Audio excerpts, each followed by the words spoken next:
మరి ఈ సామాజిక బాధ్యత అనేది దీనికంటూ ఒక ఏజ్ లిమిట్ అనేది ఉంటుందా? ఏజ్ లిమిట్ ఏమి లేదండి. జ్ఞానం ఉన్న ప్రతి వ్యక్తి కలిగి ఉండాలండి. చిన్నప్పుడైతే అమ్మ చెప్తుంది, నాన్నగారు చెప్తారు, స్కూల్లోకి వెళ్ళిన తర్వాత టీచర్ చెప్తారు, కాలేజీకి వెళ్ళిన తర్వాత లెక్చరర్ చెప్పాలి. ఇక్కడ సమస్య ఏమవుతుందంటే మన విద్యా విధానంలో చాలా మార్పులు వచ్చేసాయి.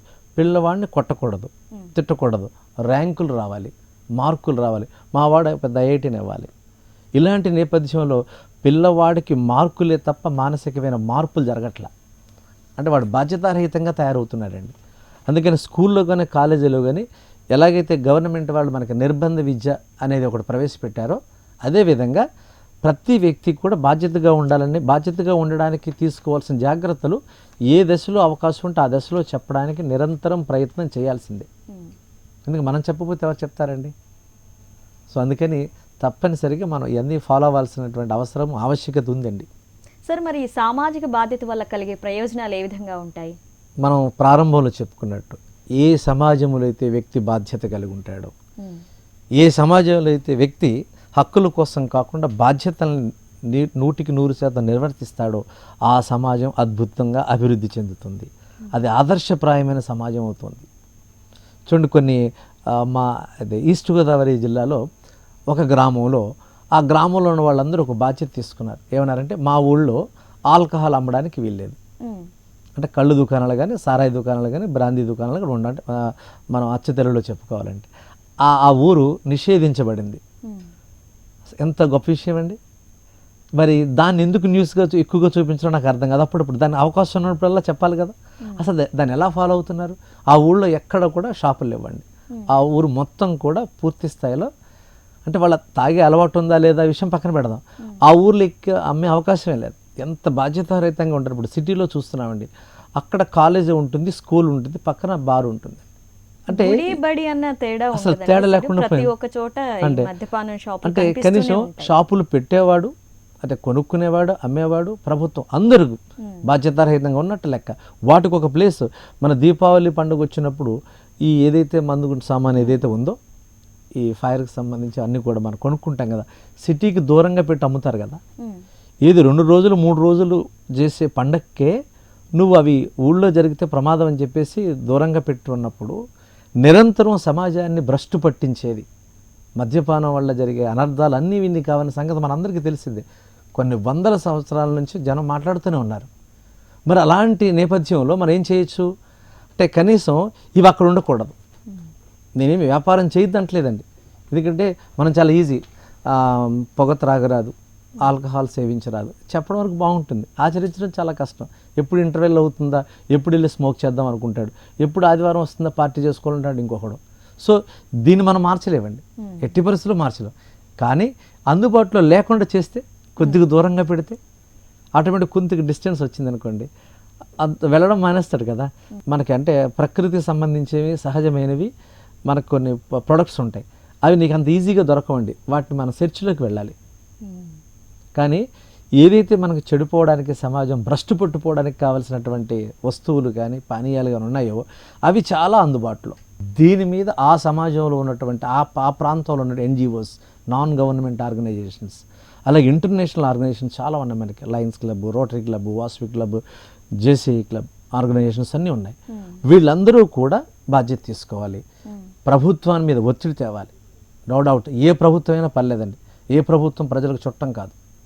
వాళ్ళ మేనిఫెస్టోలు వాళ్ళకు ఉంటాయి.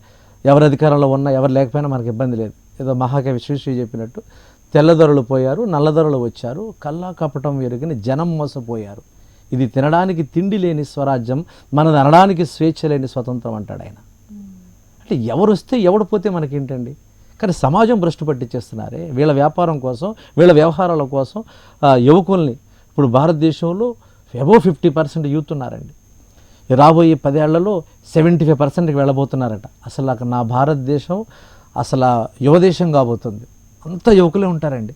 ఇప్పుడు వీళ్ళందరికీ మనం దశని నిర్దేశించకపోతే ఈ సమాజంలో ఉన్న టీచర్స్ కానీ, అది ఎవరైతే గురువులు అని చెప్పుకుంటున్నారో, ఎవరైతే ట్రైనర్స్ కానీ, మోటివేటర్లు కానీ, స్పీకర్లు కానీ, సైకాలజిస్టులు కానీ, అదేవిధంగా ప్రజాప్రతినిధులు కానీ, వీళ్ళందరి యొక్క బాధ్యత ఏమిటంటే వీళ్ళందరికీ కూడా సరైనటువంటి మార్గాన్ని చూపించాలి. ఈ సమాజానికి ఇప్పుడు వివేకానంద చాలా అవసరం. సామాజిక బాధ్యత అనేది కొంతమంది ఇర్రెస్పాన్సిబిలిటీగా ఉంటారు. నాకేం పట్టిందిలే, ఎస్ నాది కాదుగా, నా వరకు వచ్చినప్పుడు చూసుకుందాంలే ఎస్ అన్నట్లు ఉంటారు. అవునండి. అంటే సమాజంలో బాగా పట్టించుకునేవాళ్ళు, అస్సలు పట్టించుకునేవాళ్ళు, కాస్త అటు ఇటుగా మనకంటే 3 రకాలు చెప్తామండి. ఇది సహజంగా ఉంటారండి. నేనేమంటారంటే ఇలాంటి వాళ్ళు భూమికి భారం అంటారండి. అంటే కానా పీనా సోనా జానా, ఎందుకు వచ్చారో తెలియదు, ఎందుకు పోతున్నారో తెలియదు. అసలు మనం ఈ భూమి మీదకి వస్తున్నామంటే ఒక పర్పస్తో వస్తామండి. అవును. మనందరికీ తెలుసు కదా, కొన్ని కోట్ల వీర్య కణాలతో పోరాడిన తర్వాత ఒక్కటి మాత్రమే తల్లి గర్భంలో ప్రవేశిస్తే వాడు బయటకు వస్తే మనం అవుతాం. అసలు నీ రాకే పోరాటం కదా. అలాంటిది సమాజంలో ఉన్నటువంటి కొన్ని అంశాలను పట్టించుకోకుండా నాకేదో కంఫర్టబుల్ జాబ్ ఉంది, మా నాన్నగారు సంపాదించింది కొంత ఉంది, సో అంటే ఎంతసేపు ఆయన ఫ్యామిలీ వ్యవస్థ తప్ప ప్రపంచాన్ని పట్టించుకోడు. ఇది చాలా దుర్మార్గం. ఇప్పుడు తల్లిదండ్రులు లేదా వ్యాపారస్తులు ఎవరైతే మేము కష్టాలు పడి సంపాదించాం, మా బిడ్డలు సుఖంగా ఉండాలని కోరుకునే తల్లిదండ్రులు చేస్తున్న పెద్ద తప్పిదం ఏంటంటే బాధ్యతారహితమైన యువతను తయారు చేస్తున్నారు. వాడికి కష్టం తెలియదు, సుఖాలు తప్ప అసలు కష్టమే తెలియదండి అడిగి. ఇక ఈ మధ్యకాలం లేదా వాట్సాప్లో ఒకటి చూశాను, మనకు ఫుడ్ సోర్సెస్ అంటే భోజనం మనకు ఫుడ్ ఎక్కడి నుంచి వస్తుంది అంటే ఈ 5th క్లాస్ చదివే అమ్మాయో 6th క్లాస్ చదివే అమ్మాయో జొమాటో స్విగ్గీలో ఆర్డర్ పెడితే వస్తుందని రాసింది. అంటే అసలు ఎంత దారుణమైన అంశం అండి. ఇప్పుడు ఆ బాబు లేదా ఆ పాపకి అంటే కనీసం మనం వరి ఎక్కడ పండుతుంది, కూరగాయలు ఎక్కడ పండుతుంటాయి అన్న అంశం టీచర్ చెప్పలేదా, ఇంకా వాళ్ళ స్థాయికి రాలేదా? అంటే ఉపాధ్యాయులు కూడా బాధ్యతగా ఉండాల్సిన బాధ్యత ఉంది కదండి. ఫుడ్ వేస్ట్ చేయొద్దని చెప్తున్నారు, ఫుడ్ ఎక్కడి నుంచి వస్తుందో చెప్పాలి కదా. అంటే ఎంత ఇబ్బంది అవుతుందో చూడండి. అంటే తల్లిదండ్రి తర్వాత నెక్స్ట్ పేరెంట్స్ అంటే మన స్కూల్లో టీచర్స్ 100%. ఇప్పుడున్న జనరేషన్ పిల్లలకి చూసుకుంటే చాలా తక్కువ నాలెడ్జ్, ఓన్లీ ర్యాంకుల పర్పస్ చదివించడం, మా స్కూల్ పేరు గొప్పగా వినిపించాలి అన్న తాపత్రమే కనపడుతుంది. కానీ వాళ్ళకి సామాజిక బాధ్యత అనేది ఉందా లేదా అన్నది ఇప్పటికీ డౌటేనండి. 100%. అంటే ఇక్కడ సమస్య ఏంటంటేనండి, ఉపాధ్యాయుడు యాజమాన్యం చెప్పినటువంటి టైం టేబుల్ ప్రకారం ఆయన పాఠం పూర్తి చేసుకుని వెళ్ళాలి. పాఠం చెప్పడం తప్ప వారు సామాజిక అంశాలు చెప్పడానికి అవకాశం లేదు. 45 నిమిషాలు గంటలో పూర్తి చేశారండి. ఆ తర్వాత అంటే ఆయన మ్యాథమెటిక్స్ 2, ఫిజిక్స్, ఇప్పుడు ఐఐటికి ప్రిపేర్ అవుతున్న పిల్లలు ఉంటారు, మ్యాథ్స్ 2 పీరియడ్లు, ఫిజిక్స్ 2 పీరియడ్లు, ఇట్లాగా పీరియడ్స్ పెట్టేసుకుంటారు. వాళ్ళు అందులో ఆ పాఠం చెప్పడమే తప్ప వాళ్ళు మిగిలిన అంశాలు చెప్పే అవకాశం రావట్లేదు. ఇదివరకు తెలుగుకు సంబంధించిన లాంగ్వేజ్ టీచర్స్ కొన్ని అంశాలు చెప్పేవారు. ఈ లాంగ్వేజ్ అంటే పిల్లలకి ఈ మధ్య చాలా ఇబ్బందిగా ఉంది. మార్కులు స్కోర్ అవ్వాలంటే తీసుకుంటారు తప్ప వాళ్ళు సంస్కృతి సాంప్రదాయం అని తెలుసుకునే ప్రయత్నం చేయట్లేదు. చెడిపోవడానికి ఎన్ని అవసరమో, ఎన్ని అవకాశాలు ఉన్నాయి, అన్ని అవకాశాలు పుష్కలంగా ఇప్పుడు మన కంటి ముందు ఉన్నాయి.